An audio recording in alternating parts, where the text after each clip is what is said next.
నమస్తే వెల్సాతి వ్యూయర్స్ కి స్వాగతం. నేను రుచిత. ఈ రోజు డే 23 జనవరి. లేటెస్ట్ అప్డేట్స్ ఏంటి అనేది ఈ వీడియోలో తెలుసుకుందాం. ఈ రోజు ఇండియన్ ఈక్విటీ మార్కెట్ లో సెల్లింగ్ ప్రెజర్ డామినేట్ అయింది. సో మార్కెట్ నెగటివ్ గా క్లోజ్ అయింది. Nifty 0.95%, Sensex 0.93% and bank Nifty 1.2% loss తో వీక్ గా క్లోజ్ అయింది. ఈ రోజు మార్కెట్ పడిపోవడానికి main reason Adani group stocks లో massive sell off and weak global cues. Adani Enterprises almost 10% వరకు క్రాష్ అయింది. అదానీ పోర్ట్ 7.5% వరకు డౌన్ అయింది. దీని వల్ల మార్కెట్ సెంటిమెంట్ పూర్తిగా డౌన్ అయింది. వేసిన తారిఫ్ కన్ఫ్యూజన్ వల్ల ఇన్వెస్టర్స్ రిస్కీ అసెట్స్ నుండి మనీ బయటకు తీసేస్తున్నారు. అందుకే గ్లోబల్ లో వలటాలిటీ ఎక్కువ అయింది. డొమెస్టిక్ గా major Q3 earnings like ICICI bank and HCl tech నుంచి డిసప్పాయింటింగ్ నంబర్ రావడంతో బ్యాంకింగ్ అండ్ ఐటీ సెక్టర్స్ లో సెల్లింగ్ ప్రెజర్ ఎక్కువగా కనిపిస్తుంది. ఎఫ్ఏ ఫ్లోస్ గురించి మాట్లాడుకుంటే ఫారెన్ ఇన్వెస్టర్స్ కంటిన్యూగా 13th డే కూడాను నెట్ సెల్లర్స్ గా ఉన్నారు. ఈ రోజు సుమారు 2550 crores వర్త్ షేర్స్ ని చేశారు. డిఐఎస్ మాత్రం మార్కెట్ ని సపోర్ట్ చేస్తూ 4200 crores వర్త్ షేర్స్ ని బై చేశారు.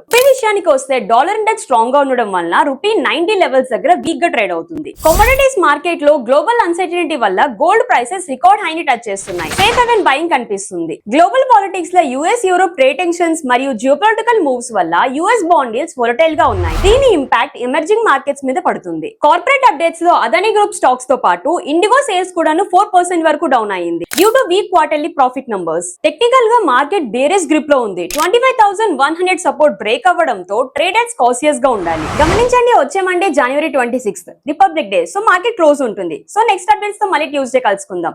For more updates stay tune to వెల్సాతి. Like, share and subscribe. Thank you. Mutual funds investments are subjected to market risk. Read all scheme related documents carefully before investing.